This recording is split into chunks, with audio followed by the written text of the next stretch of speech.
اما جی حضرت عائشہ صدیقہ رضی اللہ تعالیٰ عنہا کی ایک حدیث سناتا ہوں، اور مسند امام احمد بن حنبل کے اندر وہ حدیث ہے اور بڑی کمال ہے۔ اماں جی نے نبی علیہ السلام کی بارگاہ میں عرض کی یا رسول اللہ صلی اللہ علیہ وسلم ما ارا ربک الا، عرض کی یا رسول اللہ صلی اللہ علیہ وسلم میں نے کئی مرتبہ یہ نوٹ کیا ہے، حضور میں نے کئی بار یہ دیکھا ہے کہ اللہ تعالیٰ آپ کی رضا کو پورا کرنے میں دیر لگاتا ہی نہیں ہے، کہ آپ جیسے ہی اللہ کی بارگاہ میں طلب کرتے ہیں تو اللہ تعالیٰ آپ کی رضا کے موافق فرما دیتا ہے، بلکہ نبی پاک علیہ السلام کی رضا تو پھر بھی بڑی اعلیٰ ہے، وہ تو بڑی کمال ہے۔ حضرت عمر فاروق رضی اللہ تعالیٰ عنہ، آپ کی رضا میرے رب کو اتنی پیاری ہے، فرماتے کئی ایسے مقامات ہیں جہاں اللہ نے میری رضا کے مطابق قرآن مجید میں آیات بینات نازل کی ہے، میری خواہش کے مطابق۔ کیسے؟ پردے کا جب حکم آیا ہے حضرت عمر کی خواہش پر آیا ہے، حضرت عمر نے جا کر عرض کی تھی یا رسول اللہ صلی اللہ علیہ وسلم میرا جی یہ چاہتا ہے کہ آپ کی ازواج مطہرات ظاہر ہے بڑی شان والی ہیں، بڑی عظمت والی ہیں، تو آپ کے ازواج مطہرات جب گھر سے باہر نکلیں تو حضور وہ پردے میں ہو، تاکہ پتہ نہ کہ یہ نبی کی ازواج ہے، ہماری ماں ہے، ان کی بڑی شان ہے، بڑا وقار ہے، حضور میرا دل کرتا ہے یہ پردے میں آئے۔ ابھی پردے کا حکم نہیں آیا تھا، حضرت عمر نے اس خواہش کا اظہار حضور کی بارگاہ میں کیا، اللہ نے پردے کے احکامات نازل فرما دیے۔ قرآن میں فرمایا کہ محبوب صلی اللہ علیہ وسلم کل ازواجکا و بناتکا، آپ اپنی ازواج، اپنی بیٹیوں کو اور تمام امت المسلمین کے ازواج کو فرما دیں کہ جب وہ گھروں سے نکلے تو چادریں اوڑھ کر نکلے، اپنے چہروں کو چھپا کر نکلے۔ یہ حضرت عمر کی خواہش ہے۔ اور پھر حضرت عمر رضی اللہ تعالیٰ عنہ کی خواہش، جس وقت عبداللہ ابن ابی منافقین کا سردار مرا، سرکار نے اپنا کرتا مبارک دیا کہ اس کو یہ کفن کے لیے دو، میں اس کی جنازہ پڑھاؤں گا۔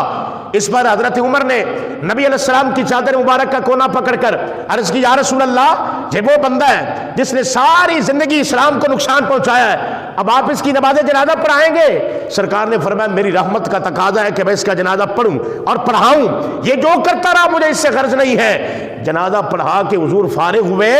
اللہ نے قرآن مجید کی آیت کریمہ نازل فرمائی، فرمایا محبوب آج کے بعد کسی کافر، کسی منافق کی نماز جنازہ آپ نہیں پڑھائیں گے، منع فرما دیا۔ پھر یہ جو طواف کعبہ کرنے کے بعد، 7 چکر طواف کعبہ کے لگانے کے بعد، وہ مقام ابراہیم کے پاس جو 2 نوافل پڑھے جاتے ہیں شکرانے کے، یہ بھی حضرت عمر کی خواہش تھی۔ حضرت عمر نے عرض کی یا رسول اللہ میرا دل کرتا ہے کہ جب ہم طواف کعبہ کر لیں تو شکرانے کے 2 نوافل یہاں پڑھیں جہاں آپ کے آبا و اجداد، آپ کے جد امجد حضرت ابراہیم علیہ السلام کے قدموں کے نشان ہیں۔ تو فرمایا پھر انتظار کرو، اللہ نے قرآن مجید کی آیت کریمہ اتار دی، اللہ تعالیٰ نے فرمایا وَاتَّخِذُوا مِن مَّقَامِ إِبْرَاهِيمَ مُصَلًّى۔ ابھی حضرت عمر نے خواہش کی، اللہ نے کلام اتارا، فرمایا جب طواف کر لو تو شکرانے کے جہاں 2 نوافل پڑھا کرو۔ یہ تو غلامان مصطفیٰ کی بات ہے، اور نبی پاک علیہ الصلوۃ والتسلیم آپ جو تمنا کرتے، جو خواہش کرتے، اماں جی فرماتی حضور آپ چاہتے ہیں اللہ آپ کی چاہت کو پورا فرما دیتا ہے، آپ تمنا کرتے ہیں اللہ تعالیٰ ویسے ہی فرما دیتا ہے۔ اب قیامت والے دن، میدان محشر والے دن نبی پاک علیہ السلام کی رضا اللہ کو کتنی مطلوب ہوگی کہ نبی پاک علیہ السلام کے سامنے جب تمام انبیاء و مرسلین، تمام امتیں جب حضور کے سامنے آئیں گی اور آ کر کہیں گے محبوبہ